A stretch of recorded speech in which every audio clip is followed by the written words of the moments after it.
ગઈકાલે ધૂળેટીની સાંજે સચિન અંજતાનગરમાં રિક્ષામાં આવેલા 4 જેટલા સામાજિક તત્વોએ ખુલ્લું ચાકુ લઈ લોકો પર હુમલો કરી આતંક મચાવ્યો.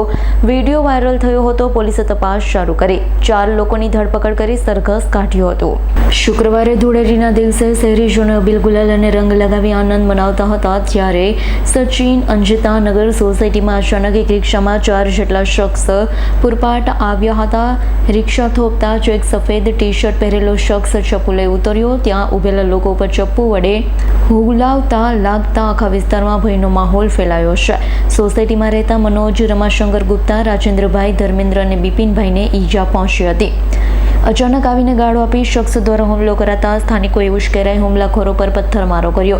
પથ્થરમારો થતાં 4 જણા રિક્ષામાં બેસી નાસી ગયા અને સ્થાનિક લોકોએ આખી ઘટનાનો વિડીયો ઉતારી લીધો. સોશિયલ મીડિયામાં વાયરલ કરી દીધો છે. તરત તપાસ કરી પકડ્યા.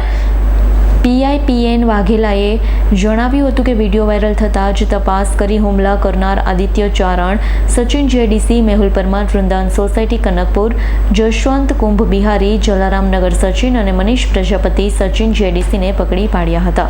Bureau report, S9 news, Surat.